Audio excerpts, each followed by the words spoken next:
I have two grandkids. Yeah. Bobby's son is named Chase Presley Chandler. Awesome. And the other one, is the other one named Steven? Steven Chandler. Steven Chandler. Yeah. When he was young, he asked, "When you die, will I get the royalties from your books?" And I said, "Thank you for reminding me. Unless I take some steps, that might accidentally happen."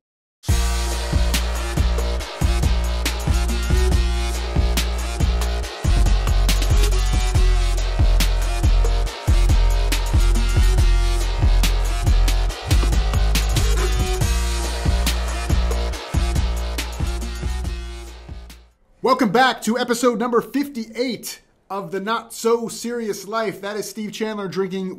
There's nothing in that, Steve. What's in it? What is that? It's beautiful. What is that? Is that Phoenix with all of its waterways? No, it's Michigan. And why is Michigan important to you, Steve? well. This was given to me as a holiday gift, and I would normally say Christmas gift, but I am so with the times. I actually pioneer political correctness myself. And I'm easily offended too, so I appreciate that. I know, and I know that you have a bit of a Judeo-Hebraic background to you. I do.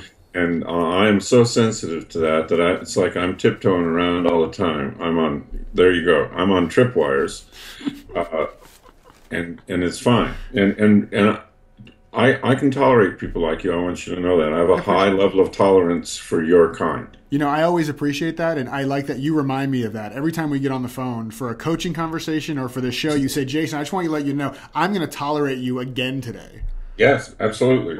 I always appreciate that. So I've worked on my tolerance. And so let's get the question for today. All right, our question today comes from, I don't even know who it is. I've totally lost track of where we're at. It doesn't matter. Make someone up. Okay, here it is. The question is from Tracy. Tracy says, "What do you do when stepping out of your comfort zone creates huge amounts of stress?" Oh God, she's back. Oh, that doll creates huge amounts of stress in my life. Sorry. That's okay. Tracy says, "I want better things in life, and from everything I read, you need to step out of your comfort zone to get it. What do you do, though, when stepping out of your comfort zone creates huge amounts of stress? For example, I'm training 200 people in a couple days, and I can't even sleep because of the stress I'm creating for myself. I try to calm myself down through positive talk, but it's not helping." So Tracy wants to know, what do you do when stepping out of your comfort zone creates huge amounts of stress? Well, I think stress for events like a 200-person event comes from feeling unprepared. Mm-hmm. There's a line in a great old bluegrass song, and I know that you're heavily into bluegrass music. It's Banks of the Ohio is the song, and the line is, I'll just keep talking, I'll bring you back when I'm ready. Oh, sorry, yeah. The line is, "I'm unprepared for eternity." And so I'm unprepared to talk to 200 people. So the antidote to that stress I feel, is over preparation. Mm-hmm. I want to do the presentation in front of the 200 people in my office or in my car, so that it just starts to become muscle memory for me. And then it's more natural when I walk out in front of them. It's like, I've done this in my mind. I've rehearsed this so many times. Mm-hmm. My stress is gone. I can't wait to do it. Yeah. Yeah, like if you were going up to say the alphabet, there'd be really no stress, right? Because you know the alphabet. You could play with it, you could sing, you could improvise in the middle, you can do different melodies because you know the alphabet, like no problem. Something less complicated, but I hear what you're saying. Yeah, no, I love that. I think that the fear of the uncertainty and the stress and all that, a lot of that comes from preparation. And also, personally, I'm not a huge fan myself of stepping so far out of my comfort zone that it feels like I'm going to fall off the edge of a cliff. Like, when I have that much stress from stepping out of my comfort zone, all the best parts of me, the creativity, the relaxation, the imagination, they're constricted, they're restrained, and I don't like to feel that way, because it's not a good way for me to create and make things happen in the world. So it may be, if you see that you feel like you're having a lot of stress around getting out of your comfort zone, maybe it's time to reassess how far out you're stepping for this first step outside, because I would challenge the fact that the growth and these better things you're talking about only occur far outside your comfort zone. I mean, some of the biggest shifts I've had in my life are very small, simple things. They're not these amazing, huge, seemingly big things. Now, as far as what you're talking about, or what she's talking about with the 200 people that she's getting ready to train. I love what you said, Steve, of course, the preparation thing. And the other thing too is that, I know when I had my first like really big talk, like 250 people, half day seminar, getting paid a nice chunk of money. So there's a lot of pressure to perform and do it the right way. That preparation was key, like over rehearsing and over preparing. Same tonight, like I have a talk tonight that I'm doing for a large group of people. Same thing, preparing. But also the other part was I took some time. I will do this tonight before the talk. I did it before that other big talk to just kind of have some quiet time and meditate on being of service to the people in the room. Not making it about me looking a certain way or me impacting them or me making this the most powerful talk ever, because I have no control over what they're going to take away from the talk. So if I can just be of service and be relaxed and have fun, it changes the way I approach it. And then more tactically, what I always do, and I wonder if you did this too, Steve, I always show up as early as possible at the venue and meet as many people as I can. Yeah. Because what seems like just shaking hands and saying hi, you're creating advocates. And when you're on stage and you're looking out at the audience, it's like your best friends that just want you to win because they met you and they feel a connection to you. And so for me, that always helps lower my stress with a big talk like that. Yeah, that's such great advice. And I didn't do that for many years. And then I learned from my coach to do that. And also because you're going out of your comfort zone when you walk out in the room and you introduce yourself. Hi, I'm Steve. I'm your speaker today. Thanks for coming. That you get some practice of courage before your talk. You're practicing.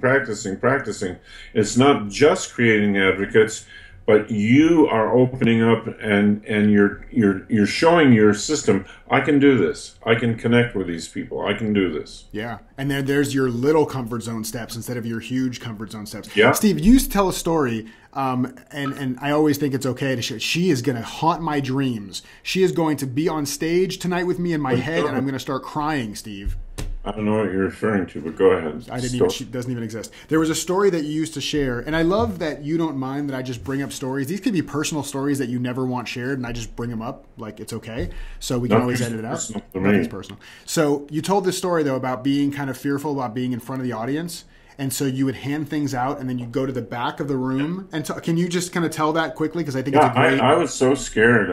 I had more fear of public speaking than anyone I ever knew. And I never gave oral book reports when I was in school. And the teacher would say, and I would try to negotiate and say, I'll give you 2 written reports if I don't have to do it. And she said, you can't bargain this. Everybody's doing an oral report.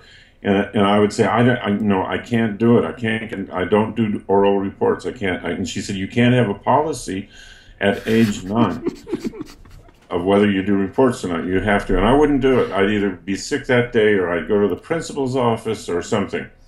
And I had this fear. Even when I was a seminar leader for a profession, I was so afraid of the start of the talk that I would go to the back of the room and I would hand out these papers and guidebooks to people, and I would say, and so the backs of their heads were me, and so nobody was looking at me. I would hand them the papers over their shoulders one at a time, and I'd say, please look at these papers. Please turn to page 3.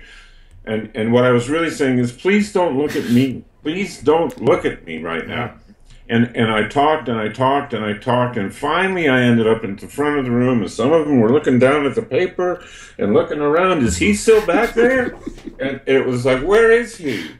And by that time I was warmed up enough so that I wasn't had dry throat, choking, and all that. And so that's what I had to do. I love that, because again, that's the little baby steps of stepping further into your courage and further out of your comfort zone instead of this major, like, boom, huge explosion of comfort zone leaping at one time. So I love that. That's great.